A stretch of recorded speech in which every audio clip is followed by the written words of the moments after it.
Okay, let's take a look at Twitter.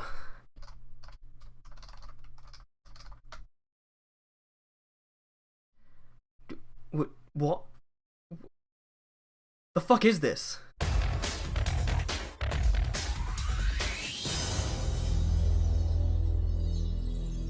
Hey, what's up guys, my name is Brett, welcome back to the channel, welcome back to the Duel Links video, welcome back to the Duel Links discussion video.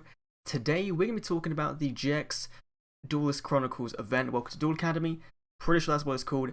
So yesterday over on Twitter and at Jump Fest, Konami actually announced that Uriah Lord of Searing Flames was going to be the main focus of the event, and they've only really shown the card, and I believe from the translation or whatever, it kind of hints to Uriah being the special card we're going to be getting as an unlockable. So if you remember back end of November, we had the upcoming updates for December, and they announced that we'd be getting a special card in with the Chronicles event. And I think at that point, when you're saying this is an event based on the first season of GX, you kind of want to assume the best, and I think a lot of people, myself included, were kind of hoping for Cyber Dragon, and it appears right now that Konami still have that hatred or whatever it is for Cyber Dragon. They don't want to let Cyber Dragon loose into the metagame, even though, in my opinion, we're way beyond what Cyber Dragon can possibly do. Like, maybe it'll make Synchro decks a little bit better, which I think they do need to become a little bit better and see a little bit more play.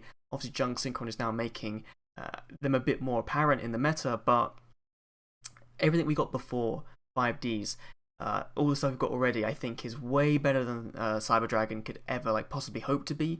So I'm still a bit puzzled as to why Konami hasn't given it to us yet, but regardless, also big shout out to Obelisk. I know a lot of people are going to be a bit upset and mad that we're getting the first Sacred Beast before we're getting the last Egyptian God card. We do have the upcoming anniversary event in January, so hopefully Obelisk will show up then. We might get news of that in the next couple of days, probably. I honestly think on Christmas Day we're probably going to get an announcement saying here's the upcoming updates for January, and it's going to maybe blow us away. Hopefully it will. But let's talk about Uriah, because right now Uriah is the focus of the video. We're going to talk about the decks it can be used in, what it does, if it's going to be any good, and overall it's kind of a 50-50 kind of card. So obviously we did a video the other day talking about the skill leaks for the event, and we know we're going to be going against Uriah quite a bit. There's going to be at least one duel against Uriah. I believe one that involves using Grass Excreta. That's going to be like the skill the player has that is using Uriah in its deck. But Uriah is pretty cool. I think it's a lot better than Slifer, at least, so when we got Slifer, it was kind of like, yay, we've got this cool anime card, but apart from that, it's not really that great. But Uriah is a little bit better. Level 10, Pyro, Fire type, 0 attack, 0 defense. Current normal summon or set must be special summoned from your hand by sending 3 face-up continuous trap cards you control to the graveyard, and can always special summon by other ways. So, no Monster Reborn, no bring this back from the graveyard, no Pendulum summoning it. I didn't even know what you could do in Duel Links. That's the thing. We don't really have anything that no Hazy Flame Sphinx. That's okay. There we go. No Hazy Flame Sphinx. There we go. Like Hazy Flame Uriah would be kind of mad. I don't know how you'd pull it off, but still, maybe Beast Rising, Hazy Flame Sphinx Uriah. That could be kind of whack actually.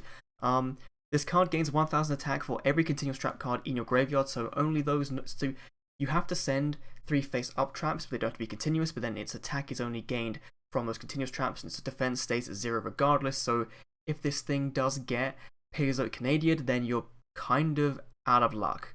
As soon as it gets Econ or Canadian, as long as if you don't have anything else to protect it, Uriah is pretty much a goner on your opponent's turn. Once per turn, you can target one set spell trap card your opponent controls, destroy that target, and neither player can activate spell trap cards in response to its activation. So it's kind of like Anti-Magic Arrows. It has that same sort of protection with that card. So yeah, then again, actually, yeah, they won't be able to chain Canadia. Actually, if your opponent waits to see what you do, say you summon this and then they sit there and think, you know what, I'm not going to play it just yet, I'll wait to see if he goes into battle and attack with it, and Canadia it then.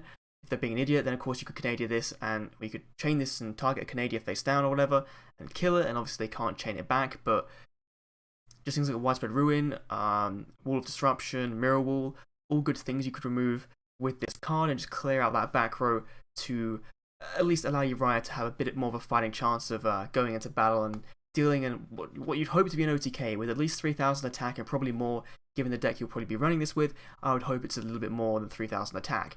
So let's talk about what you can use Uriah with, because obviously it's going to be a trap-based deck, and immediately you're probably thinking Paleos, but you can't use Paleos, so throw that idea out the window, because Paleos turn into monsters as soon as they're summoned to the field. They aren't counted as trap monsters, which is kind of a shame, but I think they'd be way too strong if they were counted as that. And I think Uriah would fit in very well with that strategy and would probably see a bit of play with Paleos if they had been like that, because Paleos by themselves are really, really good. In Duel Links, obviously, they're used quite a bit, so Paleos, not going to work, but anything else that stays face up on the field is going to work wonders for summoning this card out. Obviously, you have things that equip to a monster, so things like Kunai with Chain, Intrigue Shield, Spike Shield with Chain, even the new Dino support from Hasselberry, Survival of the Fittest, I think it is.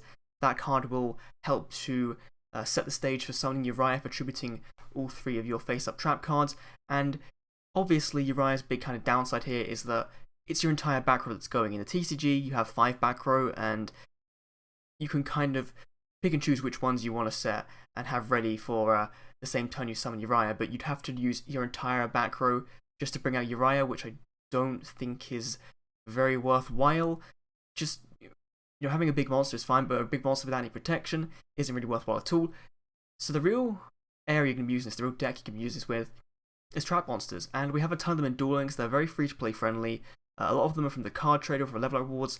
Some of them are SRs in some older boxes, mostly mini boxes, so they're very easy to get. You've probably got a ton of them already, with things like Embodiment of Apophis, which is available from Odeon in the card trader, Swamp Mirrorer, Tiki Soul, which is probably the best one to have, which is when another trap monster is destroyed, you can actually set it face down in your trap card zone, so you can keep refueling that mana, I guess, for summoning out Uriah and keep stalling the game out, which is really nice. There's Tiki Curse as well, which is very similar, but when a monster battles a trap monster, after damage calculation, that of the monster is destroyed. So clearing the board, making a way for Uriah to come onto the field for OTK, really nice. There's also things like Cyber Shadow Gardener, which copies the attack and defense of your opponent's monsters, which should be very good for stalling out as well, and just having a nice big monster presence on board, because by themselves those trap monsters don't really have the best of stats, but Cyber Shadow Gardener would probably be your best bet to get something out of that. Now, otherwise, you're going to be looking at using things like continuous traps to at least benefit the most from Uriah. And so things like Mirror Wall, which we just got a sale on, that's going to be really useful to combo with, and obviously to gain attack points in the graveyard. Things like Bad Direction to Smochi or DNA Surgery, those could be a kind of fun deck to play around that, like a burn deck with Smochi, and then you just summon Uriah and go for game. You could also use it in farming with like Astral Barrier and Spirit Barrier. That could be a nice fun way of getting a use case out of Uriah, be very similar to how Montage Dragon is pretty terrible by itself, but once you put it in a farming deck, its use cases kind of extend tenfold and become a pretty integral part of the Duel Links experience. But as I said earlier, Uriah kind of does suck on its own. It's a boss, it's an anime boss monster, it makes sense why it's like this. The god cards weren't printed at the time, so any anime boss monster has to have a pretty inherent flaw, and this one is just the fact that it can be destroyed, targeted, can be whatever by anything. I would have thought at least these Sacred Beasts, at least they made in 2018, would be protected by, or protected from their summoning requirements. So like, Uriah would be protected from trap cards. I would make Uriah a lot better in Duel Links, at least because we're so back row heavy with trap cards. But there's one other card that Konami could give us. They probably won't, because it lists way too many cards and it's probably way too good for Duel Links. It's going to be part of the skill used in the event. But that card is Fallen Paradise, and Doug Zeef, DZeef, the Duel Links on the Duel Links channel, he did an article in 2017 on TCG Player for this, about this card and about this deck, so I'll leave a link to that description down below if you want to hear his thoughts on it. But Fallen Paradise is actually really good. So it is a field spell card. Your opponent cannot target Uriah, Hamon, Raviel, or Armatar, which is the fusion of all of them, in your monster zones with card effects. Also, they cannot be destroyed by card effects, so it's giving them that protection, and it's protection from everything, not just their individual requirements, which I think they would be fine with just those individual requirements anyway, but Fallen Paradise, that first line just makes it really busted. While you control them, if you control a Uriah, Hamon, Raviel, or Armatar in your monster zone, you can draw 2 cards extra per turn, and that's only a once per turn, hard once per turn effect, so you can't like play Fallen Paradise, then play another one, draw another 2.